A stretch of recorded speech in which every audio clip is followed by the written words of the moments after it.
Today we're going over some of the basic terminology of the different units that we use in the HVAC field. So in this instance, it's a furnace and indoor coil, and so that's a split system, and we put that together. So you might have a furnace and air conditioning system, you might have a heat pump with an indoor air handler. So I just want to go over some of these specifics so that you can learn and grow in the field. This indoor unit is referred to as an air handler, and so this is part of a split system, either air conditioning system or a heat pump system, and we'll distinguish the differences of that in just a little bit. But this indoor air handler is also referred to by some manufacturers as a fan coil, and that's because there's a fan up here and a coil down here. Now the coil is a heat exchanger for the refrigerant to travel through, and the fan is also referred to as a blower motor, and it's moving the air across that heat exchanger coil. And so as we're talking about the movement of air down here, this is referred to as a return plenum. It's the first box on where the air is gathering before it goes into this indoor unit. Right here, there's typically a filter slot, and so the air filter is there to protect the bottom of the coil from gathering dust, because that coil will be wet during air conditioning mode. So you're going to need an air filter either here or somewhere in the duct, or you may even have what's called a filter return air grill in the wall of the building.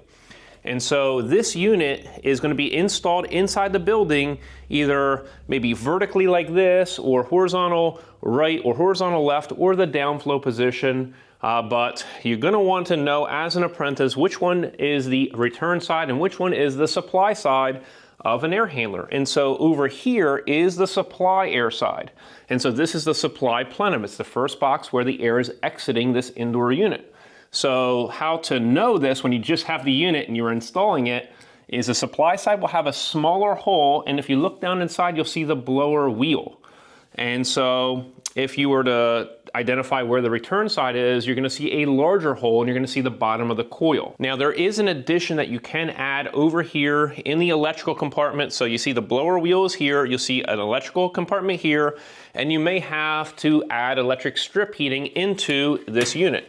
Likewise, if you're working on an existing unit, when you look down in here, before you see the blower wheel, you're going to see this electric strip heater. Now an electric strip heater is either the primary source of heat on an air handler connected to an air conditioning system, or it's a backup source of heat for an air handler connected to a heat pump system. And how this is powered, this is just a direct conversion from electricity to heat, so it's not as efficient to provide heat with this compared to a heat pump. So let's get into the difference between a heat pump and an air conditioning unit. The indoor air handler is connected to the outdoor unit with this line set tubing. So it's two tubes. So anytime you have a split system, it needs to be connected in the field by a technician.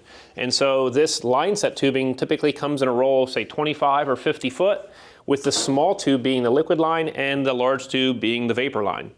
And so this can either be a condenser or a heat pump. So if you're just approaching one of these units, we typically call it as the outdoor unit until we know what it is. A condenser is for air conditioning only, and that means that the system as a whole is only flowing the refrigerant in one direction. And that one direction is it's coming out of the outdoor unit on the small liquid line and entering in to that coil. And then it's coming back through the large vapor line back to the compressor. And so it's referred to as a condenser because the outdoor unit's job is to condense the refrigerant after the refrigerant exits that compressor. We're getting a little bit into the weeds here, so I just want to kind of bring it back and just say that this outdoor coil, what's happening is we are rejecting the heat from the refrigerant into the outdoor air, because the air is passing through. Even though it's hot outside, still the refrigerant flowing through the tubing is higher in temperature than the outdoor air. So we're actually getting rid of the heat in the refrigerant and putting it into the air, crossing the coil and blowing out the top. Over here, this is where we're absorbing heat from the air. So as the air is crossing the coil, we're reducing both the temperature and the humidity of the air, because the refrigerant is both low in pressure and low in temperature. It's lower in temperature than the air crossing the coil, so humidity gets attracted onto that coil, it condenses and trickles out of the unit. The air is lowering in temperature, and then the air is going up through the supply plenum and then traveling through the supply duct and getting distributed through the building over at its outer perimeter. So there should be supply registers along the outer perimeter of the building. And then the air gets pulled back into the system, either at a central filter return air grill in the middle of the building, or in small grills in each of the rooms in the building, and basically it gathers and comes back through the return duct and comes back into the system again. So it's a full circulation of the air within the building. And so it's conditioning the air. And so that's why it's referred to as air conditioning. A heat pump actually flows the refrigerant in two different directions based on whatever the thermostat is calling for. And so that can produce heat here instead of absorbing the heat from the air and lowering the temperature of the air. What it can do is it can reject heat here and absorb heat here in heating mode.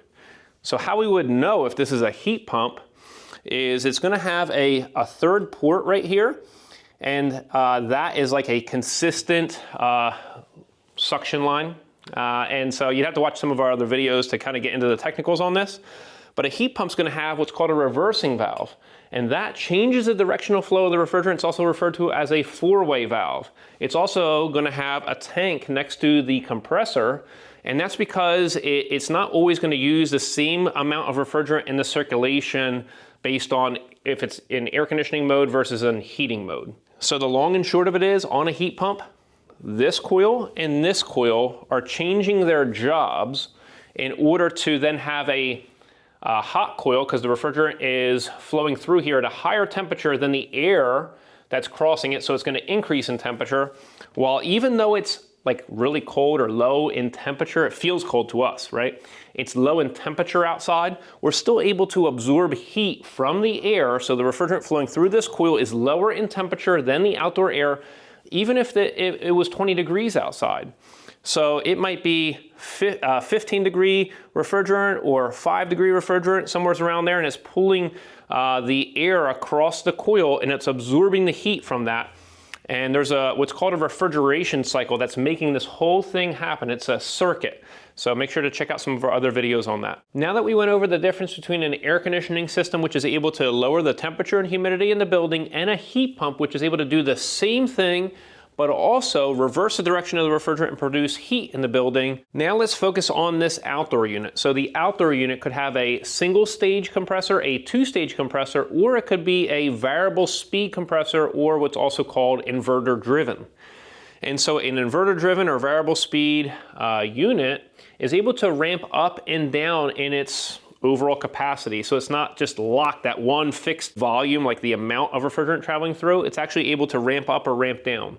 Now, some inverter or variable speed units have a top air discharge, and some of them have a side air discharge. And so the side air discharge may look like what's called an outdoor mini split unit, but those systems can be connected to some indoor air handler systems, but they have to be matched. And so that has to be able to be the same manufacturer in order to have this high efficiency and communication occurring. And if you want to learn about refrigerants, air conditioning, and heat pump systems, make sure to check out our Refrigerant Charging and Service Procedures for Air Conditioning book and workbook. Now, the term mini split unit in the United States is typically referring to an outdoor unit that looks like this, connected to a single indoor unit that looks like this. This is a wall hung unit.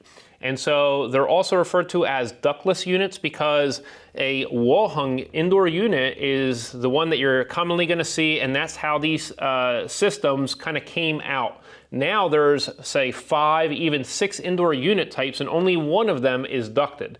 So that's why a lot of people just go and call them ductless units instead of mini-split units. So they're just a mini version of a larger ducted, say, air conditioning or heat pump system. These are typically heat pump units, but you really have to check to see if they have a reversing valve like this. They're all going to have an accumulator tank because of the compressor style, but these typically that we're dealing with in the United States are inverter driven. So they're going to have a lot of electronics in here in order to ramp up and down the compressor in its operational speed, but you do have single stage units that are also still in operation out in the field. The other thing is you could have what's called a multi-zone mini-split system. And so each of these pairs of line set tubes connect to an individual unit. So you may have 5 or even 6 indoor units that a single outdoor unit can connect to. And you may not even have all 5 of these connected. You may have, say, 3 or even 4 of these connected. And these have to be connected by a technician in the field. And so there's also what we refer to as a VRF system, which instead of connecting directly from the outdoor unit to each of the individual zones, you'll have a branch box. So you'll have, say, 3 pipes that connect from the outdoor unit to a branch box and from a branch box to each of the indoor units. Now, it's important to note that because these are inverter-driven units, that the indoor unit and the outdoor unit not only need to match with the manufacturer, but also the model, because they're communicating with each other. So there's a lot of intelligent operation electronically that's happening. So that's a big factor. So if you want to learn more about mini-split systems, make sure to check out our Inverter Mini-Split Operation and Service Procedures book and workbook to learn more. Now let's move on to gas furnaces. This here is referred to as a forced air gas furnace because it's pushing the air across its heat exchanger. And so this is the heating unit for the system. And so if you have this paired with an air conditioning system right above it or in the supply area of the furnace, you're going to have an evaporator coil. So this is a separate unit. This is part of the air conditioning system. As you can see, the refrigerant tubing here and the condensate line here. And so since this indoor unit is not changing its function, it's referred to as the evaporator coil for air conditioning mode. So anyway, let's just keep with the gas furnace. So this is a vertical gas furnace, vertically mounted gas furnace. And so when they are in the vertical position on a 90% efficient or higher unit, you're going to have the combustion area up top, and you're going to have the blower assembly down low. And so the air, in this case, the air is going to be getting pulled from the return through into the side of the blower motor and getting pushed across the heat exchanger that's in the back of the unit. And so you remember on the air handler, it was reversed, right? There was a coil down here and the blower motor was up here. On this unit, you have a return plenum, and in this case, we have a filter return air grill. And so you can see a pleated filter right here in the side. And so on this one, you're typically going to always have ductwork attached to it for the return duct, unless you're in a closet or something like that, where you're going to have something similar to this. But you're going to have the return air getting pulled across here and then pushed in the heat exchanger across the evaporator coil into the supply duct, and that supply duct is going into the main trunk duct and then getting distributed through the building. And so this gas furnace uses the combustion of a fuel in order to heat the air. But the combustion of the fuel is not in direct contact with the air crossing the heat exchanger. So there is a primary and a secondary heat exchanger. Now, why is there 2 heat exchangers? That's because this system is so efficient, it's extracting the water vapor out of the exhaust in order to gain efficiency. So anytime you see PVC or polypropylene exhaust pipe, so this is the exhaust pipe right here. Here is the intake air for the combustion. Anytime you see these pipes, you know that the system's at least 90% efficient for the change from gas to heat. So it's a higher efficiency unit. So anytime you see this, it's between 90% to 98% efficient. Here's another example of a furnace that's at least 90% efficient. And you see it has a PVC exhaust and a PVC intake. It also says 90 there. And so this has electricity to it in order to power the blower motor, power the controls, and power all the components in order to have the combustion take place. Now, we have natural gas or propane feeding this furnace. And so instead of a refrigerant just circulates through a air conditioning or heat pump system. A gas furnace is burning the fuel, and so it's using it. And so you'll have either natural gas or propane entering the furnace, and how you can tell is a natural gas unit will have, say, an outdoor meter, and it might be maybe 12 inches high by 9 inches wide. It'll be gray, and so you see a pipe coming out of the ground, go into the meter, and then from the meter into the building. If you have propane, it will be a tank. So it's a storage tank on site. It'll be either maybe a white vertical tank, or it could be a horizontal kind of oval tank that's sitting above the ground, or it may even be buried in the ground. and then you'll have a regulator before the propane enters the building and enters over here. So it's regulated down in pressure because these are low pressure gas furnaces used in residential, like commercial applications. Anyway, so you also have your piping coming in. In this case, it's black iron. And so you're mainly going to see this across the United States, but in some cases near the coast, you'll see galvanized. And so an inspector will be looking for, say, black iron or galvanized, depending on your location. In the International Field Gas Code, I just want to point this out. There is no problem with galvanized. There is no distinction that you can't use it. And in fact, so we live near the coast, and so we have no supply houses around here that sell black iron, only galvanized, because that will just rot in our salt air environment. But some inspectors at inland are not going to want to see galvanized. They're only going to want to see black iron. There used to be some issues with flaking in galvanized piping way back when. That's no longer really an issue nowadays. Anyway, so you'll see either galvanized or black iron pipe entering, and you'll see this, the on-off valve, a union, a drip tee. As far as it feeding the gas furnace, coming to it, you may see corrugated stainless steel tubing like this. And so this is the older style, and here is the newer style. And so this is flexible line that comes over to here, but you're still going to need the valve, union, drip tee over at the gas furnace. I also want to show you here that we have a 80% efficient gas furnace, because you can see we have metal exhaust piping here. So there is no intake air. It actually just sucks in like so from within the building structure. So it's always going to be turning your building into a vacuum if this is mounted inside the building, because it's using the air within the building for combustion on that gas furnace, and it's allowing that exhaust to exit the building. So it's going to depressurize the building. So on this 80% efficient gas furnace, it has this metal exhaust pipe. It could be single wall coming up for a little bit, but eventually it's going to be B vent, and that's a double wall exhaust, and that's going to protect it from the building structure. It has like a lesser clearance to combustibles as it exits through the roof of the building. And so you can see this has a little tag that says LP. That stands for liquefied petroleum, and that means it's been converted to propane. And there's also a low pressure gas switch to make sure if the tank runs down low in pressure that it will shut the furnace off instead of trying to burn that lower amount of pressure fuel, so that there's not any issues. This one doesn't have a tag, so it should still be good for natural gas. It's typically going to have a little brass screw right there, but I just wanted to show you what the difference in the conversion, at least visually, when you go to look at it from the outside. This one's only going to have a single heat exchanger. It's going to have a primary heat exchanger, and basically the exhaust is going to be much hotter than a system like this that is 90% efficient, that's able to extract more heat from the exhaust. When it extracts more heat through the secondary heat exchanger, it also needs a condensate trap down here on the lower part in order to end up extracting the heat from the water vapor in the exhaust, cooling it down to a point where then it's trickling out of the furnace, and then you have to pipe it away from the furnace from there. You're going to notice that both of these furnaces have an inducer motor, and that inducer motor is going to allow the exhaust to get pulled through the whole heat exchanger.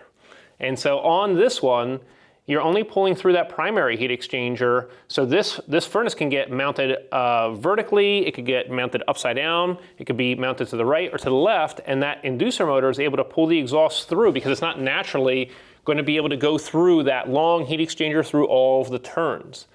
But after it comes into here, it's just natural drafting, like heat rising as it's exhausting out of the house. Whereas this one right here is forcing, it's actually pushing the exhaust out because it has to pull it through two heat exchangers in order to extract that heat. On a lesser efficiency system, such as a 60 or 70% efficient system, it's not going to even have an inducer motor. It's just going to natural draft out of the building. And so some of these 90% efficient furnaces, you'll be able to have a intake air, so you're not drawing a vacuum or lowering the pressure inside the building. Whereas the 80% efficient furnaces, you're always going to be taking your combustion air right through the front cover. And certainly for the 60 and 70% efficient furnaces, you're just going to be pulling that air through the cold air intake rapidly, in order to lower the temperature of the exhaust to slow down the heat rising out of the exhaust pipe. And the problem with low pressure within a building is it's constantly going to be wanting to equalize with the pressure outside. So it's always going to be drawing air in through the cracks around the windows, the doors, attic entrances, and things like that. So you're going to be drawing unwanted air into the building. So these gas furnaces can get installed without an air conditioning system. So you can just have the supply duct right here and then just go right into your ducting. So you're going to have either a furnace and your ducting, or a furnace and evaporator coil and then your ducting, in order to have these systems operate. So the top part is the combustion area, the lower part is where you have the circuit board and the blower motor. And these two sights here, you can see they're used in order to see the LED on the circuit board to be able to look at, say, error codes and its operation. Now, furnaces are not limited to only indoor units. You also have package units. So you could have a forced air gas furnace and air conditioning system as an outdoor package unit. So it's all in one. So you don't have to connect multiple units out in the field. You just have one unit that connects to a return duct and a supply duct, and it's mounted outside. Now, it doesn't also have to be a furnace and air conditioning system. It could just be a heat pump. So it's a fully assembled heat pump, all as one unit from the factory that you're installing on the outside of the building and connecting it to the return and the supply ducting. And a very common place to find package units are on commercial buildings up on the roof. If you want to learn more about HVAC systems, how they operate, how to service them, and the actual procedures that we really use in the field, make sure to check out both of our books, the new second edition Refrigerant Charging and Service Procedures for Air Conditioning, and this includes the new refrigerant, new tools, and also make sure to check out Inverter Mini Split Operation and Service Procedures book to know both the electrical and the refrigerant side of how these systems operate and how to service them. So you can check these out over at acservicetech.com, True Tech Tools, and also on Amazon. Hope you enjoyed yourself. We'll see you next time at AC Service Tech channel.